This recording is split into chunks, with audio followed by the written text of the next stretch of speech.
Welcome to the Patriots Pulse post-game show. I'm your host, John Serenitas, and as always, I'm joined by my partner, WEEI's John Lyons. And John, I think we all predicted this, right? We all thought that they were going to win tonight and that they were going to win in dramatic fashion. What a game. Patriots beat the Buffalo Bills at Highmark Stadium. Final time they play the Bills at Highmark Stadium, 23-20 on a last-second 52-yard field goal from rookie kicker Andy Borgalis. And John, I mean, again, it's you're left speechless because it was a 6-3 game at the half, kind of a boring game.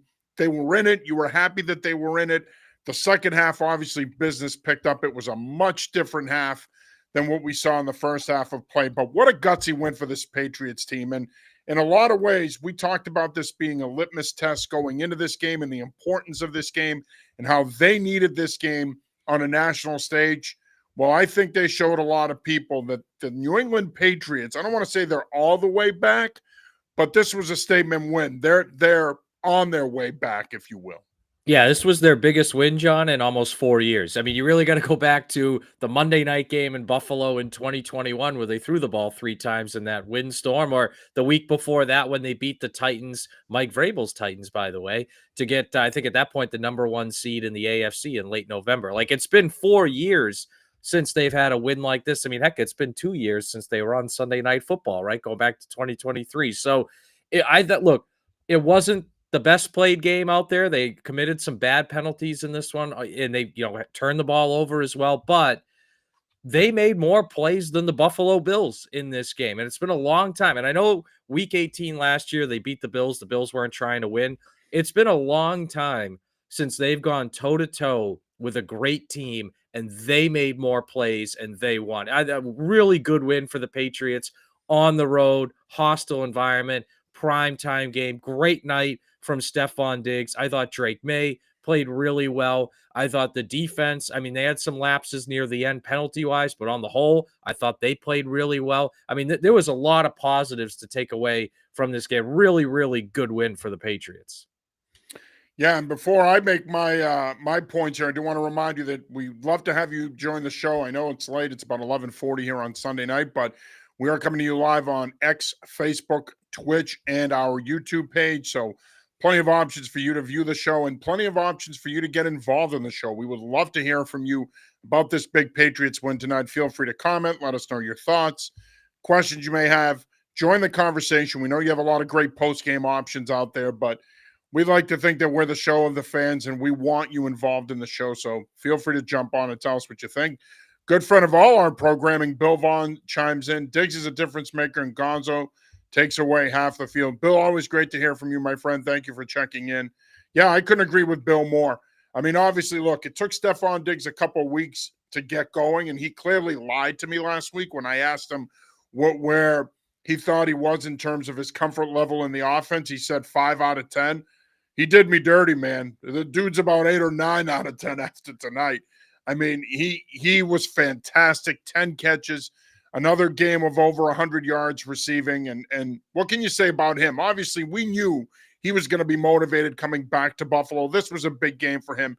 You kind of saw a glimpse of it last week, 6 catches, 101 yards against Carolina. He was huge tonight. He was the #1 receiver that Patriot fans have been clamoring for a long time around these parts. Yeah, if they don't have Stephon Diggs, they don't win this game tonight. And it wasn't just the 10 catches for 146 yards. Think about the placement of some of these catches. He had the big catch that helped set up their field goal at the end of the first half. He had the big catch and run that helped set up their second touchdown. He had the big catch and first down on their final drive, which helped kind of get them going before the 2-minute warning. And that was an incredible play by May as well. But it's not just that he had 10 catches for 146 yards.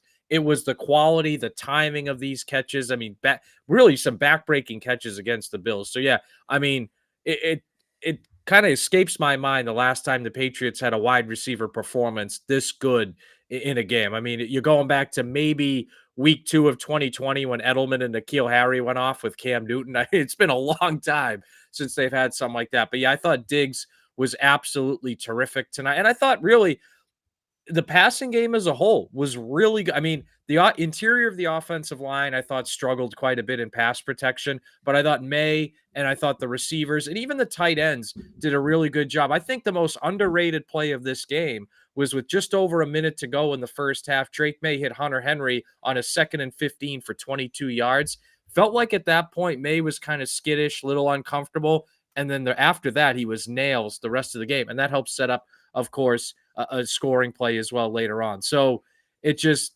I don't know, it was just a really great night from Stephon Diggs and a really good night from May and the other pass catches along with Diggs as well. Yeah, and as I mentioned, it all started off slow, right? Buffalo starts off slow. The Patriots start off slow. Buffalo has the early turnover. Ramondre Stevenson returns the favor on the next snap. And you're thinking, well, we're not going to see him the rest of tonight. Kudos to Vrabel, though, for sticking with him. And then it kind of became them sticking by him out of necessity when Antonio Gibson got hurt. And by the way, that doesn't look good. Looks like that could potentially be a season-ending knee injury there. But you know what? Again, and I think that this tells you a lot about where this football team is right now, to where they stuck together. Buffalo makes that comeback when they go up 20-10, ties the game. But again, they're unflappable. May is unflappable. I mean, he makes a ridiculous play with Jones draped all over him. He hits Diggs. That's really the play that kick-started that drive there, because a couple of plays later, they get another first down and they're able to get into field goal range for Borregales. But again, I think that this team grew up before our eyes tonight. And they're a young football team. Make no mistake about it. Yes, they went out and they spent a bunch of money this offseason. They brought in a bunch of veterans. But by and large, John, a lot of your key guys on this football team are young guys. You have two rookies playing on the left side, second-year quarterback, rookie running back playing meaningful snaps. This is still a young football team. For them to go on a road in that environment and beat the last undefeated team in the league, I mean, look, if they take care of business the next 3 weeks, you got New Orleans, Tennessee, Cleveland. Now the conversation shifts around here. It's not a matter of they can be in playoff contention. Now we need to start talking about them potentially being a playoff team, because if, let's say, they win 4 in a row here and they win their next 3 and they get to 6-2, you still have the Jets 2 more times. You still have Miami. Those are 3 games you should win. 2 of those 3 will be at home. Now all of a sudden you're talking about 9 wins. You beat an Atlanta in there. Now you're looking at a 10-7. That should be more than good enough, even in the AFC, to get you in. That tonight was that big. And I know, listen, I'm going to be that guy. I'm going to lament the Pittsburgh loss 2 weeks ago, because how different is the conversation if they take care of business in that game and they win that game? And after seeing Vegas get destroyed today by Indianapolis, another game that they could have won. So this football team could very easily be 5-1 right now if you really I'm sorry, 4-1 right now if you really think about it. Yeah, and just one other note too, because we're talking about Diggs in the offense as well. I mean, it's felt like we've been talking for 2 years, John, about their lack of explosive plays. And then last week, Diggs has 2 30-yard catches. Hunter Henry has a 30-yard catch. And then tonight, Diggs had 2 separate 30-yard catches, a 32-yarder and a 30-yarder. Both of them set up touchdowns. Hunter Henry had multiple catches over 20 yards. Like, these explosive plays over the last 2 weeks have made a massive difference in this offense. Because look, it's hard with any offense to have 12 play drives every time out to score touchdowns. And especially when you have so many young guys like you do with the Patriots. So to get these chunk plays, these explosive plays, the last 2 weeks, it's made a massive, massive difference. And last week, they just poured on the points. This week, you only scored 23 points, but every scoring drive had some sort of chunk play that helped you either get in scoring range, score, like whatever the case may be. And again, it made a huge, huge difference on the game tonight.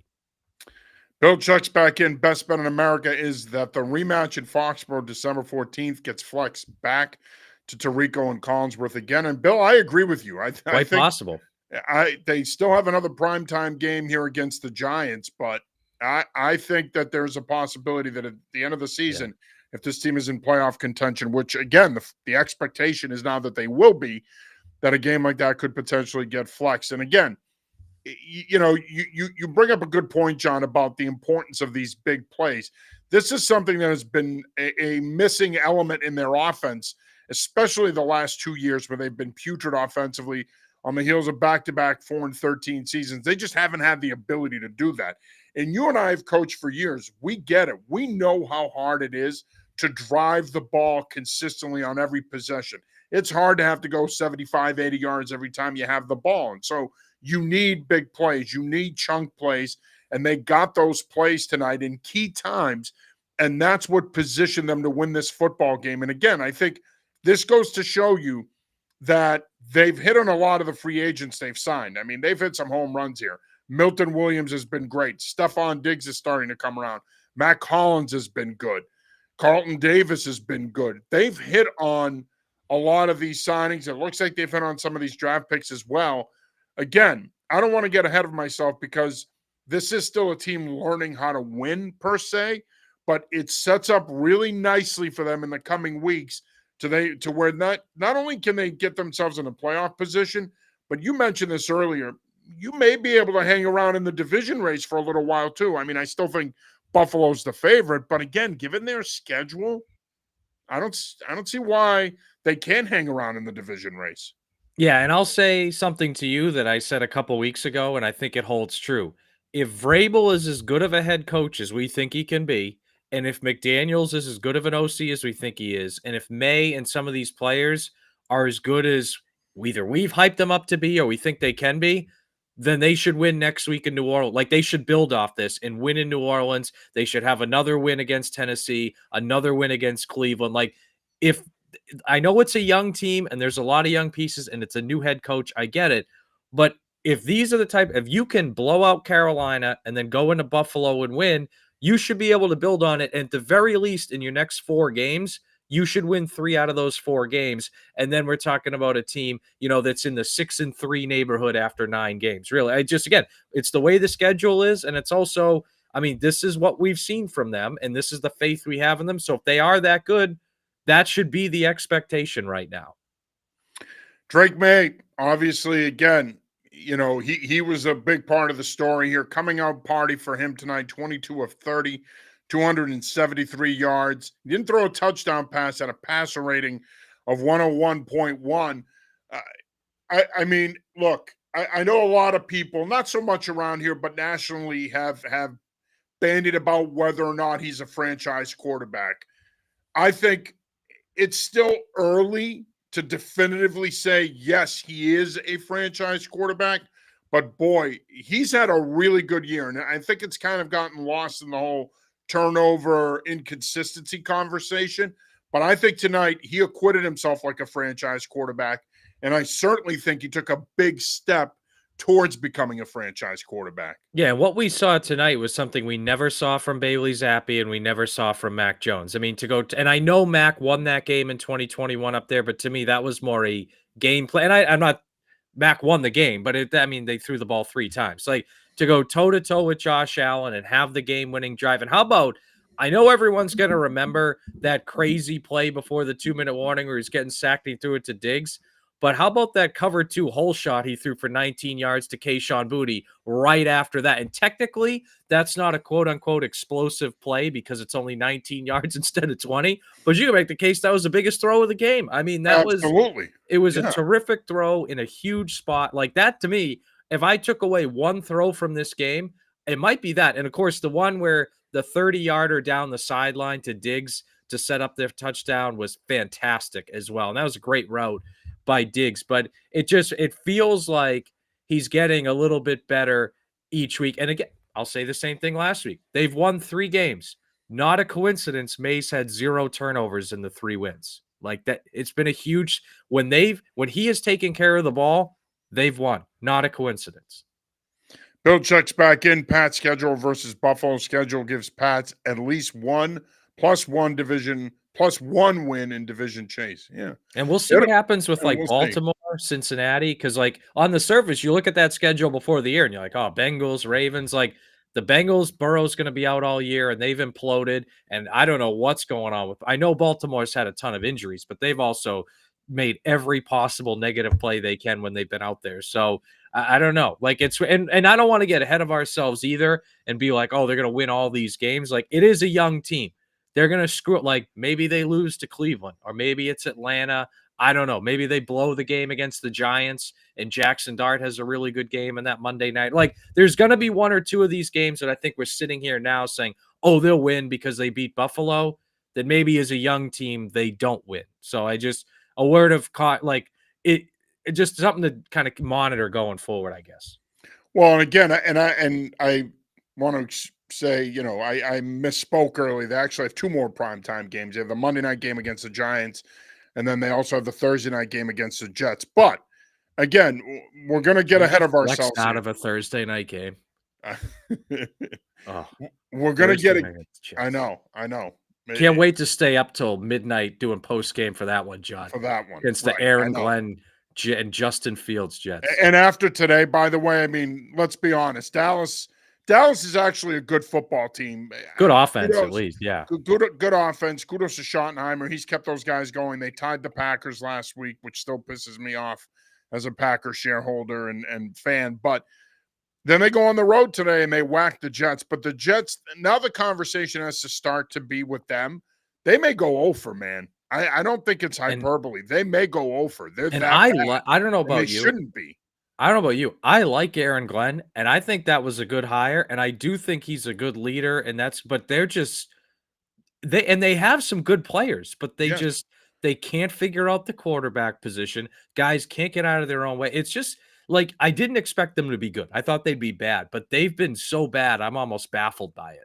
Yeah, me too. But we are going to get ahead of ourselves here because when you look at the Patriots' schedule in the coming weeks, you go to New Orleans next week, then they're at Tennessee, come back home for Cleveland and Atlanta. They've got back-to-back home games.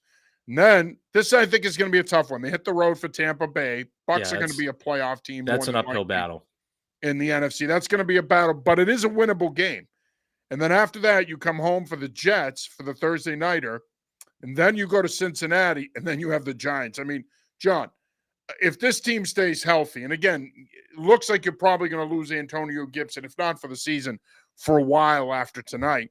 If this team could stay healthy, man, I mean, they are well positioned to win 6 of their next 7 games, man. They Yeah, and really are. like I If said, the not, way I look at it, at the very least 5 of their next 7. if these guys are as good as we think they are, and we're not sitting here saying they're a Super Bowl team, but if they're as competent and as good as we think they are, especially coaching staff, starting quarterback, at a minimum, they should win 3 out of their next 4, if not all 4. And then, yeah, you look going forward, like that Tampa game I think that's an uphill battle. I wouldn't sleep on that Thursday night Jets game just because you have to fly to Tampa, play a really good team, fly back and play on a short week. That could be tough, but again, I just don't have a lot of faith in the Jets. But so I look at that spot. Maybe Atlanta is a weird team. Like They're a very weird team. they go to Minnesota, dominate the Vikings on Sunday Night Football, and then they get their butts kicked by Carolina the next week. So I don't know. You could get the good Atlanta, where that's they're just as good as you and they can beat you, or you could get the bad Atlanta that got shut out by Carolina. So that's kind of a wild card game. But yeah, I would largely agree with you that if these guys are who we think they are, they should be able to win 5 out of their next 7 games. And oh, by the way, that would put them at 8 wins right there with still the end of the season stretch to go. And you still have Cincinnati, which again is probably going to be without Burrow. Yeah. You have Buffalo coming here, and then you have those are the 2 games that I think are going to determine whether or not they get in. Ultimately, it's going to be that Buffalo game here on December 14th, and then they go to Baltimore Christmas week to And take then on they the finish with Ravens. the Jets and the Dolphins. And then you finish up with the Jets Yeah. and the Dolphins, which is nice. And you go to New York on December 28th, and then you have Miami to close out the season at home. Those are probably 2 games that may determine they might be in by then, but if they're not, those 2 games could get them in. I think they're going to be the favorite in both games. I think they should win both games. Again, the Jets can be tricky at the end of the year down in New York. They've always traditionally played the Patriots tough, but I mean, they're a bad football team. And if the Patriots need to win those 2 games to get in, Mike Vrabel will have them ready and they'll be in position to do it. But again, this is where this win tonight is so big. It makes up for the Raiders' loss to a degree. It makes up for the Steelers' loss. But those losses, and again, I'm going to lament them, those losses are still frustrating because the Patriots are just as good, if not better, than both of those 2 teams. Quite frankly, I think they're better than both of those teams.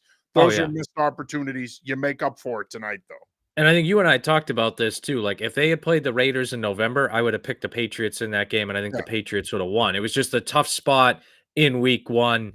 And yeah, tonight, like if you told me after 5 weeks they'd be 3-2, I probably would have thought the losses would be, to Pittsburgh and Buffalo, but instead it was, to the Vegas and Buffalo, right? But so, and you win in Buffalo. So, and I also think too, just in the grand scheme of things, you beat a great team.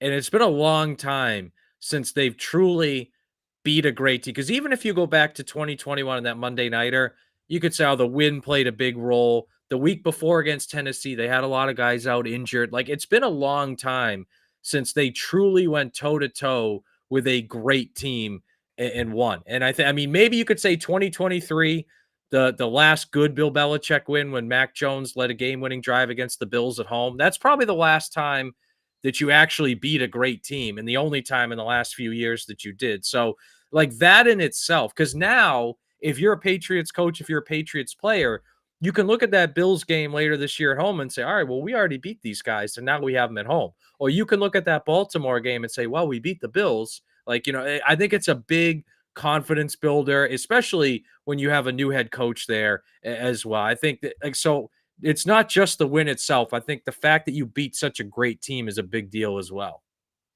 Kenny checks in via text. He says, goes to show you what good coaching can do in football, good game plans, and you see the progress to give you confidence they're turning the corner. Absolutely. I mean, football is the ultimate coaching sport. Okay. Coaching matters in football way more than any other sport. I don't even think it's close. And you see the difference that coaching makes, but you also, John, see the difference that good situational coaching makes. You saw that tonight in terms of clock management, in terms of situational management. Mike Vrabel, once again, one of the best situational coaches in the league, and he proved that tonight. Yeah, and how many times the end of the first half, John, we've talked about it 6,000 times the last 2 years. The end of the first half there, it wasn't 100% perfect, like, maybe Vrabel could have taken that timeout with 20 seconds left instead of 18, which on the back end would have given him an extra couple seconds, but, I mean, you got a shot at the end zone, then you kicked a field goal as time expired to go up 6-3. You can't really complain much about that, like, really good management, and I would also add too, you mentioned situational coaching. Patriots forced 3 turnovers in this game. Now, one of them they gave right back on the Stevenson fumble, but they got points off the other 2, including when they intercepted Josh Allen in the red zone, and then they went 90 yards and scored a touchdown of their own to go up by 10. I know the Bills ultimately tied it, but that was a huge swing in this game because the Bills had to expend so much energy tying the game, and then by the time they tied it, there was just enough time left for the Patriots to go down and win it. So that Marcus Jones interception, first of all, great play by Marcus Jones, but then to follow that up with the 90-yard touchdown drive, I mean, that was some really nice situational stuff as well. Yeah, and I know some people were critical of the play call there right before the end of the half to throw it, but you have to throw it because if it's incomplete, it stops the clock. Yeah, if you run So it, the half's over if you right, don't the get it. half's over if you don't get it. So it was the right call there, even though on the surface you're probably like they're on the 1 yard line. Why don't they just run it or sneak it? Well, the problem is if you get stuffed, you may not have gotten the timeout in time to stop the clock. Yeah. So in a way, the play call made sense in that situation. But again, I think look, when you look at their recent history in Buffalo, John, we shouldn't be that surprised that they won tonight. 2020, if Cam Newton doesn't fumble as they're They win driving, that game. Yep. they probably score and win that game. They win there in 2021, 22. That they lost the last regular season game of the year to get knocked out of the playoffs, but they were in that game. And don't forget that was the game they gave up 2 kickoff returns for touchdowns, which is ridiculous. Like if they Yep. don't do that, they probably win that They game. probably win the game. 2023, they lose 27-21 up there.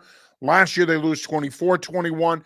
They have played Buffalo tough here and there. As good as Buffalo has been in the last 5 or 6 years, the Patriots have proven that they can play with them no matter who they are and who's coaching them and what their record is. So we shouldn't be that surprised that this team went up there and won tonight. And we talked about this on last week's post game show, me, you, and Kevin. We all expected the Patriots to go up there and play well tonight. And we all expected them to fight and have this be a close game. I did hand up. I didn't necessarily expect them to win, but Same here.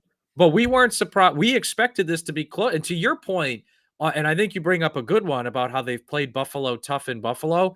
The reason they lost those games in 2020 and 2 and 3 and 4 was because of their own mistakes. right? If you go back to 2023, they turned the ball over 4 times in the first 20 minutes and they lost by 6. Last year, they had 3 second half turnovers, including that backwards pass fiasco thing, right? Like, and they lost a close game. So it wasn't even like they went up there, played well, but the Bills are just better. Like, they made a lot of mistakes. And then tonight, they made fewer mistakes. The Bills had more penalties and key penalties. The Bills had more turnovers. The Bills weren't as good in situations, and the Patriots took advantage and they won. Yeah. And I think the other thing that's important to point out is obviously they didn't play a flawless game tonight. It No. was far from flawless. The penalties continue to be a problem. You talk about the turnovers and the mistakes that cost them previous games up there. Well, they almost did it tonight. I mean, they handed Buffalo 30 yards on that final drive that allowed them to kick the game tying field goal. And it's really frustrating because this is a defense that's really good. And you saw it tonight. When they play together, when they play well, they've got a lot of different pieces that can do different things. Obviously, Christian Gonzalez makes a world of difference. Bill mentioned this earlier. He really, truly does take away half the field. But all that being said, the undisciplined play is still a problem with this football team. And honestly, we're in a place now, John, where these guys need to cut the crap and start playing more disciplined football.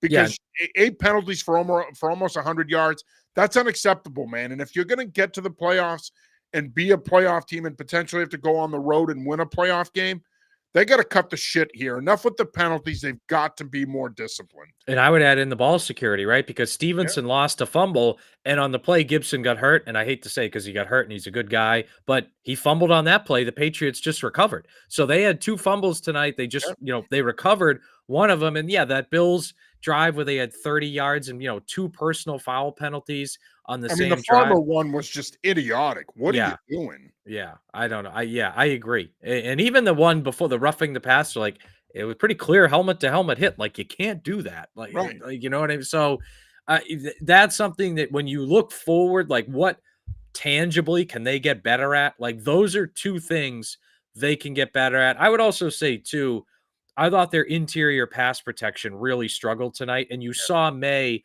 I think sometimes he had to get out of there quickly. Other times he bailed out too fast because I think he was used to being under pressure. And some of that was look, even without Ed Oliver, the Bills have a terrific front.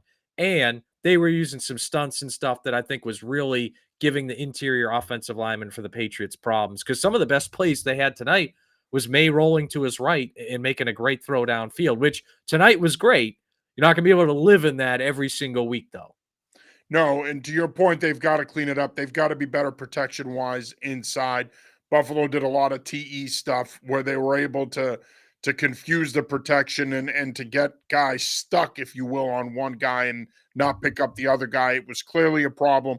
Collinsworth talked about this too, and this is one of the few reasons I'm one of the few people that likes Chris Collinsworth. I like listening to him call a game. I know a lot of people don't, but when he's not saying stupid scripted stuff and he's not being ridiculously over the top, or he's not glazing Mahomes, Now, he's here's great the to listen. guy. Yeah, yeah. This guy, Patrick Mahomes, man, I gotta tell you, is he special or what? He Yeah. makes the game look so easy, but but it's like, but he made a great point about May and his internal clock and taking off too soon or taking Yeah. I sacks. thought early on it was He, really sped yes, he up. was. He had a Yeah. little bit of the deer in headlights thing going, and he was able to get it together, like you said, in the second half and start making. He hung in the pocket. He gave it time. He reset himself, and he was able to make some of those throws down the field. But again, early on, their TE game was getting there, and he had a little bit of that deer in headlights look going, where he would look at his first progression, maybe go to a second progression, but then he was eating the ball. Can't do that. You've got to be able to reset the pocket and work to the rest of your progression. And in the second half, he was able to do that. But again, as annoying as Collinsworth can be, I thought he did a really nice job of hammering that point home that he's got to be better in that area. He does. And I would also, I mean, if you want to call this a silver lining, you can. You and I talked after the Vikings preseason game that might be the best defense they see all year, both in the joint practices and that preseason game. This Buffalo team might be the second best defense they face all year. I mean, that front, again, I know Ed Oliver is not there. Russo is terrific. Daquan Jones, as an interior rusher, is awesome. They're well coached. Like, that is a difficult front to go against. And it doesn't excuse their interior guys having so much trouble and May getting sped up. But I think like when you look forward to them going against the Saints, the Titans, like they're not going to face a front this good until Cleveland. And even then, that's more Myles Garrett than anyone else. So you can hopefully at least somewhat mitigate him by scheming around. So I don't know. I thought it was something that they overcame, and that was good to see. But it is something that, I look at this as they're going to have to take this as a learning experience, because we saw Washington in the preseason game do a stunt and they ended up getting a fumble out of it. We've seen teams do that early in the season to them. We saw it a bunch tonight. Like until they show they can hold up against that stuff, teams are going to just keep hammering them with it. Oh, absolutely. Yeah. And again, I think to your point, look, Will Campbell played pretty well tonight, considering he had to deal with both Greg Rousseau and Joey Bosa. I thought he played pretty well. He only gave up a half a sack, and he is starting to get better. Right? And I haven't been shy about this, John. I've been hard on him because look, he was the 4th pick in the draft. He's a first-round pick, a top 5 pick. My expectations are much higher for him than a lot of the people around here, especially a lot of the so-called film watchers who sit there and start talking about his PFF grade and all this other bullshit. And it's like, listen, forget about it, okay? I'm looking at it as a former offensive line coach. I think he's been good so far, but there's still a lot that he needs to work on fundamentally. I don't care what PFF thinks. I think those grades are stupid. I don't put any stock in them.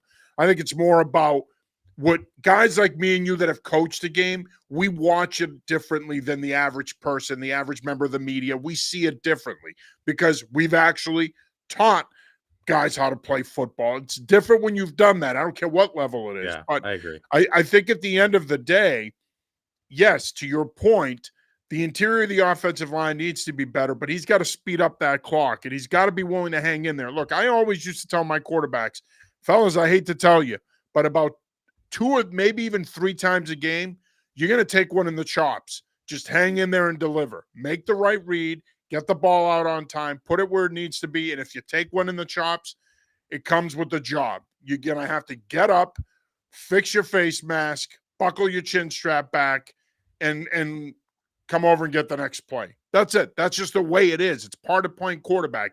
You're going to get hit. It sucks. It hurts. But if you want to be the man, it comes with a lot of responsibility and some pain every now and then. And so I think he recognizes it. He's a tough kid. He took some shots tonight, but he got up and he kept bouncing back. Yeah, and I think his toughness factor is pretty high, and I give him a lot of credit for that. He took a couple shots. I mean, there was the one where I think Buffalo got called for the penalty where he slid and got hit afterwards. He got hit right after that as well. Even the play right before the 2-minute warning. I mean, he's fighting off Daquan Jones to get the ball to Diggs. I mean, that was super impressive. And yeah. That's a defensive tackle. And that's not just any defensive tackle. That's a really good one too. Like right, a guy that's over 300 pounds that he stiff-armed and got the ball to me. Yeah, and so that was good to see. So again, I think to Diggs, I said to me, yeah, he didn't throw it to himself. To Diggs.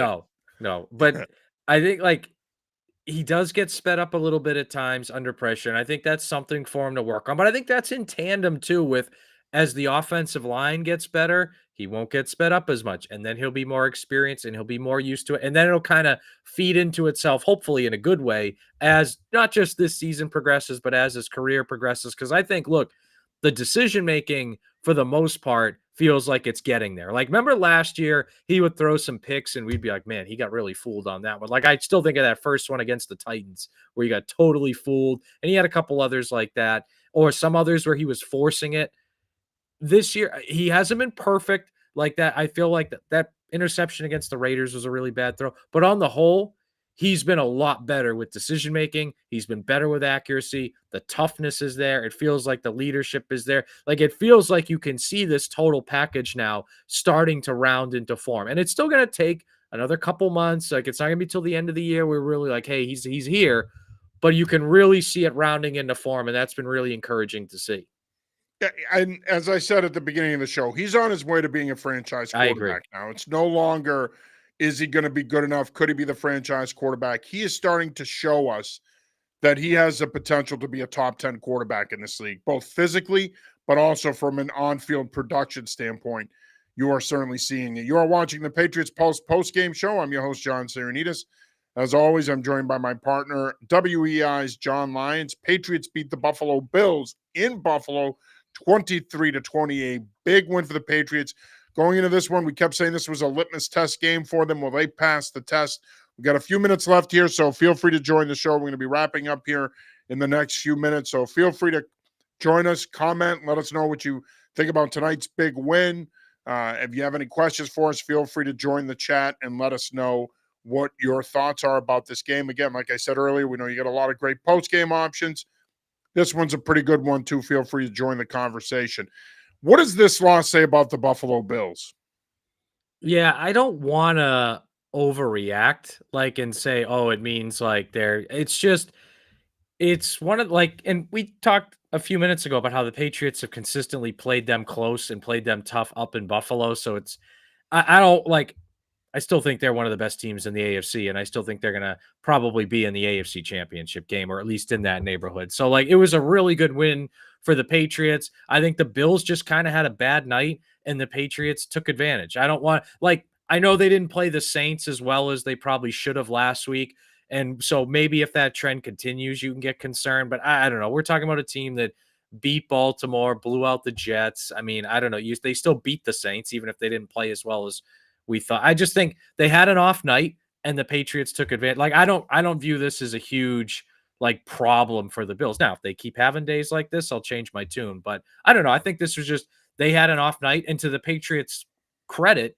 they took advantage and they made a lot of big plays. I think that Philadelphia loses to Denver at home today. They're no longer undefeated. Buffalo loses tonight. I think it speaks to how wide open the NFL is right now, John. I don't look at this Buffalo team. I'm not wowed by anybody, to be honest with you. I think that Philadelphia and Buffalo are probably the two best teams in the league right now. They both lost today, but I'm not wowed by either team. I can't sit here through 5 weeks and tell you Kansas City plays tomorrow night, but I still think that they've been who they are. But I can't look at Philadelphia and Buffalo and say that these are teams that can't lose in the playoffs, that it's a fait accompli that they're going to get to the Super Bowl. I just can't say that because given the way Buffalo has played this season, I mean, 4 of their first 5 games have been at home, and they haven't exactly been dominant. They could have very easily lost that Miami game if it wasn't for the Seiler running into the punter and then Tua throwing that ill-advised pick. Then last week, New Orleans rushes for almost 200 yards on him and hangs around in a 31-19 loss. I don't I mean, again, Kansas City hasn't been good so far. That Baltimore win after today, especially, doesn't look as Yeah, I don't good know as we what's thought going it on in was. Baltimore, Yeah, man. I know yeah, we talked about it before, but yeah. Baltimore's a mess. But my point is, I think that both the NFC and the AFC are wide open. And while Philadelphia and Buffalo might be the two best teams in each conference, again, I don't think you can confidently say that they're going to get to the Super Bowl. I could see both of these teams getting bounced in the divisional round. yeah, and it's interesting too, because then like another team that coming into the year I was pretty high on is the Chargers, and they lose at the Giants last week, and they come back and an opportunity, to go up 17-0 today against Washington. They don't, and then they end up losing the game. Right, like so, there hasn't been like even the Eagles are 4-1, the Bills are 4-1. And look, like I said, I think it was just an off night for the Bills. I don't think it's like this big problem, but I would agree with you in that I don't think there's a true dominant two or three teams out there. Like last year, kind of all year, you were like, okay, Well, we're Detroit and forgetting Phil. about the Detroit Lions. They're starting to play Yeah. like who they've been the last couple of years. So perhaps they might be that team in the NFC. But even them, I worry about in the playoff. Like they have two new coordinators, and I worry about a team with both new coordinators in a playoff situation. Right? We've seen that time and again. It's tough enough to lose one, to lose two. But like last year, I think we looked at it most of the year and like, okay, Philly and Detroit are the two best teams in the NFC. One of them is going to be in the Super Bowl. And I think we looked at the AFC and we were like, all right, Kansas City, Buffalo, Baltimore, like it'll be one of them. Now, I mean, you can make a case for a lot of other teams. And I think it has a lot to do with kind of with what you're saying is even these really good teams, the Philly, the Buffalo, they're not quite as good as maybe they were last year. Or maybe they're not quite as good as we expected them to be, or at least not yet. Yeah, and San Francisco's 4-1, but Yeah. And I Green Bay, well, kind I of don't know what's going to happen with them. right. There's a I mean, Mac has had a career resurrection there. I think that's more of a byproduct of the system and Kyle Shanahan, but they could also very easily be 1-4. So their record is a little misleading. I wouldn't buy into them too much. They had a nice win on Thursday night against the Rams, but I mean, again, like I said, I think their record's a little misleading. They also could have lost to Arizona, New Orleans, and a couple of other games earlier in the year. So I'm not sure how much I buy into them either. But I think what this does tell you, though, is if the Patriots can get in and they're relatively healthy in the playoffs, I mean, I'm not going to sit here and say they're getting to the AFC title game, but perhaps they can win at least a wild card round game and go into a divisional game, and whoever they play, give them some fits. Yeah, and I think it's gonna be like if we get to that point, I bet you we're gonna be saying 2 things about them. 1, it's gonna come down to can they limit turnovers? And 2, they're gonna be a little matchup dependent, right? They're gonna have to get the right matchup in that wild card round, and then they can beat that. Like if they get the wrong matchup, they won't win. Whereas like certain teams, doesn't matter the matchup, you like think they can win. So I think that those are the things we'll be saying about them. But again, I think a lot of our questions are going to be answered over these next 7 weeks you talked about. I mean, a lot of winnable games. Can they win 5 out of these next 7? Because if they do that, John, we're going to be talking about a team at 8 wins with the stretch run of the season to go at the end, with an opportunity to easily get to 9 or 10 with games against the Jets and Dolphins left at the end of the year. So these next 7 weeks, I think are going to give us a lot of answers. Yeah, and I've said this to you in the past, John, and I think it gets lost on people. People forget that in 2021, they had the best record in the league until they went into that late season bye. They come out of that bye and they lose to the Indianapolis Colts on a Saturday night, and then they fall apart. Yeah. And they weren't the same team. So the reason I bring that up is when you look at the Patriots since Tom Brady left, so since 2020, outside of 2020 and the last 2 years, and again, and I brought this up earlier, in 2022, if they had beaten Buffalo in week 17, they make the playoffs. So as much as people look at where they're at right now and say, oh man, it's been so bad around here for so long, it really hasn't. It's been the last 2 years. You were in playoff contention in 22. You made the playoffs in 21. And even in 2020, they won 7-9, but they beat Baltimore last year. They had won back-to-back games. They were in playoff contention going into November. It's really been the last 2 years that the wheels fell off the wagon. Yeah, and I think that's a good point too. And even go back to 2022, maybe if they beat Minnesota on that Thanksgiving night game, they lost by 1 possession, they make the playoffs, right? So they were in it. And I just think you look at the last 2 years and how bad they've been. And I know everyone points to like there's the Washington last year, there's Houston the first year of D'Amico Ryans. Like, how do you go from being one of the worst teams in the league to being a playoff team? And I think you look at what the Patriots have. Well, you need a good head coach, you need a good quarterback, you need a stable off. Like, obviously, you want a good offense, but you need stability on offense, and you need a handful of top tier players to play really well. And I think tonight we saw all those things. Mike Vrabel coached well. McDaniels, especially last week, but this week as well, has coached well. May played really well. And we saw Christian Gonzalez, Stephon Diggs, some of their higher end players play really well tonight. And I think that that's kind of like when you look at Washington last year, was Dan Quinn, Cliff Kingsbury, Jaden Daniels played well, that Terry McLaurin played well, and then they end up, in the playoffs. There's a I lot think of that similarities there. yeah, and I think even that Houston team, like D'Amico Ryans had a good year, CJ Stroud had a good rookie year. They got some contributions all over that team, and then they made the play. Like, I don't know, like that's what you need to have, I think, if you're going to be one of those teams. And I will say so far, it's only been 5 weeks, but Patriots do have a lot of those elements. They do. They do. And I'm glad you brought that up. I think that's such a great point by you about comparing them to Washington and Houston from the last 2 years, because comparatively speaking, they're built very similarly. You have the defensive head coach with a pedigree and a resume of success. You have the young franchise quarterback, and then you have 4 or 5 guys on either side of the ball that are impact players, that are difference makers.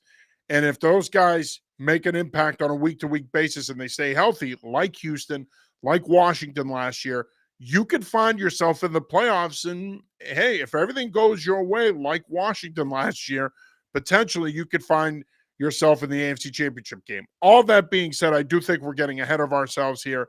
It's one win. They're still 3-2. They still have a lot that they need to clean up on. Yes, the schedule lines up, but you still got to go out and play and win the games. I've always been a firm believer, even when I was a head coach, no matter what the level is, it's a week to week game. It's a week to week game. It's all about going 1-0 that week. That's got to be your mindset. You can't think about 2, 3, 4 weeks down the road. It's sometimes when we get trapped thinking like that as coaches, right? We're like, oh, we're playing pretty well right now. When you look at the way our schedule sets up, we could potentially be here. There's too many variables in football to think that way, between injuries and inconsistency and matchups and coaching. Too many variables. It's not like basketball where if you have LeBron James, if you have a healthy Jason Tatum, if you have an elite player, Luka Doncic, you're going to win 2 or 3 nights a week. That's not the way it works in football. Football is the ultimate coaching sport. It's the ultimate player sport. It's the ultimate week-to-week game. I mean, you mentioned the Atlanta Falcons earlier. They go to Minnesota, win on Sunday Night Football. Next week, they get trounced by Carolina 30-0. So, we can sit here and say they'll be the favorites in all these games and they should do this in this many of their next 7 games. But you really have to take a week-to-week approach here, because this is a nice win for them tonight. But if they come out next Sunday in New Orleans and there's a Buffalo hangover, you could lose that game. They beat the Giants today. You're better than the Giants, but that's never been an easy place to play either. Yeah, and I think, how does this coaching staff and this core of players handle success, right? They've won Yeah. 2 games in a row. Been a long time since they've won 2 games in a row around here. You win 2 games in a row, you beat a great team on Sunday Night Football. Can you follow it up with a good week of practice and beat a team that you're better than, right? Well, that's another thing that'll give us some answers about. And to me, that's not just the coaching staff, because I know Vrabel's going to hammer that home. I know McDaniels is going to hammer. Like, those guys have been around. I get that. That to me is more about the leadership of the players, whether it's the captains, the veteran guys, May himself as well. Like, because the coaches are going to send that message this week. It's, do the players absorb it? Do the leadership of the players really carry that forward? That's going to give us, I think, an answer this week, is kind of how good is this team leadership? Because it was good enough to go up to Buffalo and get a win in a tough environment, which is a big test they passed. Now, the next test is, can you follow it up with not getting complacent? And more importantly, you still have plenty to work on. There's a Yeah. lot that this football team needs to fix. The turnovers are still a problem, as we said earlier. The penalties are still a problem. They need to clean those things up, because as good as we think that they could be, if they continue to turn the ball over, if they continue to commit stupid penalties at inopportune times, it's going to catch up with them, and eventually it's going to cost them a game or games. So if I'm Mike Vrabel, awesome. You'll love this win. It's a signature win. You pass the litmus test. But then you got to look at this and say, okay, but we still turned the ball over twice. We still put it on the ground twice. We lost one. We got one back. And then you still had 8 penalties for almost 100 yards. Like, that's a problem. And it's Yeah. going to come back to bite you in the ass later in the year. And the turnovers, I think eventually they'll figure that out. But the penalties, John, the undisciplined play, again, you gave one of the best teams in the league 30 yards and you allow them to tie the game because of stupid plays, especially the Farmer play. Like, what are you doing? Yeah. So it's just, there's a lot of that stuff where you're happy that they won tonight and you can take a lot of positives out of this. But then, and maybe it's the coach in me, and I'm not trying to sit here and be a negative prick, I'm just being honest. This is shit that they got to clean up. This is just not good enough. If you keep doing stupid things like this, it's going to come back to hurt you. And we've seen some tangible results of better coaching this year. Like, they're better at the end of the first half than they've been before. They're better at end of games than they've been before. It feels like they've been better pretty consistently on third down this year. Their offense feels like it has more of a structure and a plan. So you can you've seen signs of good coaching this year. The next step is, okay, can you now continue to eliminate some of the mistakes? Can you cut down on the turnovers? And some of that is the professional responsibility of the players too, but the penalties as well. Like, those are some of the little things, like, even, and I know this is a nitpicky thing, like Kayshon Boutte on that third down, reaching the ball way out for the first down in the first half. Like, I don't want to see that consistently because that's a Right. dangerous Run type the play. route the right way, Yeah, get past the sticks, at least by a yard. That's what you should be doing. Because here's the thing, if you reach out for the sticks and you're in the field of play and that ball comes out of his it's a hand, fumble. it's a fumble. Yeah. Before he hits the ground, it's a fumble. So That's why I don't like it. Yeah. And we so it's like the little things like that can they kind of clean that. And I will say, like, even on the field goal Borregales made, this was a good thing. Buffalo shifted their line. A lot of undisciplined teams would have jumped there. yep, You would have been 5 yards back. Patriots didn't jump, nailed the field goal. So, like, again, you can see some of these tangible signs of improved coaching. I think the next step is obviously the turnovers, but then some of these undisciplined penalties. Well, like every now and then you're going to get a pass interference, you're going to get a holding. It's going to happen. But the pre-snap, like the Vidarian Low jumping, you didn't false have that start on a third down conversion, right? Like things on a like third that. and one. Yeah. Yeah. Well, and I think the other thing too, and I know again, people might say you guys are getting way too ahead of yourselves, but I think big picture, when you look at the AFC right now, okay, certainly Baltimore has enough time to figure it out and get their season turned around. But really, when you look at the AFC right now, outside of Buffalo and I'll give you Kansas City, outside of Buffalo and Kansas City, the AFC is wide open, man. It really is. I mean, the AFC East sucks. It's really Buffalo and a developing Patriots team. Miami's a mess. The Jets are a mess. You look at the AFC North, it is Pittsburgh's in first place. That's a Pittsburgh team that 2 weeks ago you outgained by a 2-1 margin. And if you could hold on to the ball, you would have beat them. So the AFC North is not what we thought it was going to be. Burrow's probably out for the rest of the year. Steelers aren't for real. The Ravens are a dumpster fire right now. I don't know if Zach Orr is going to finish the season there as defensive coordinator. Harbaugh gave him a vote of confidence today, but that's only going to last for so long. Then you look at the AFC South. Houston, yeah, they had the big win today at Baltimore, but they haven't been very good. I don't know if I buy Jacksonville. I think we're going to find out more about them tomorrow night. Do you buy the Colts? They've been pretty good so far, but do you buy the Colts? I don't see why the Patriots couldn't go there and win a playoff game. I think they could. I think it's Daniel Jones is starting to change my mind a little bit to his credit. Like he has been really good, He's but been very good, and I think it speaks to how good a coach Shane Steichen is. does Daniel Jones keep this up for 17 games? I think that's the question to kind of Yeah, ask yourself it's a very going fair forward. question. Yeah, and even like the Chargers, there's a lot to like about the I was Chargers. going to go to the AFC West, right? Yeah, Like Denver's been up and down. Big win today though, and it's and listen, the thing is, you can't count them out. Obviously, yeah. they have a great head coach. Knicks hasn't been as good. They have a great defense, but you can't count them out. And then the Chargers, to your point, have been a disappointment the last 2 weeks. They look like world beaters when they were 3-0. All of a sudden, they lose to the Giants. They lose to the Commanders today. They've come back to the pack. The Raiders suck. We don't need to talk about them. That loss is looking like a really bad loss right now. And Kansas City's Kansas City. Until proven otherwise, you got to put them in the conversation as an elite team in the conference. Yeah, and I would agree. And like the Chargers to me, like I said, there's a lot to like there, and they do have a good head coach, but I mean, that's an organization that never wins. So like at some point maybe they'll break through, but they got to do it, right? Like they don't have a history of winning there. They don't have a lot of guys there that have won before. So yeah, I mean, it's kind of a weird year for the AFC, and that I think coming into the year, you could look at Baltimore as a Super Bowl contender, and they've been the most Absolutely. disappointing team in the league. You could look at Cincinnati as at least a deep playoff contender, but the Burrow injury has totally sunk them. And then Kansas City, it feels like they're back on track, and we'll see tomorrow night against the Jaguars. But I mean, we're still talking about they haven't really looked that good to start the year. I mean, they had a good win against Baltimore, but other than that, they haven't really looked that good so far this year. So, and again, I'm not going to count them out with Reed and Mahomes, but yeah, it's so far it's been kind of a weird year in the AFC. And my point in bringing it up is I think that there is a clear pathway to them being a playoff team. They have a manageable schedule. They're good enough as long as they stay healthy. There's a clear path there to me, John.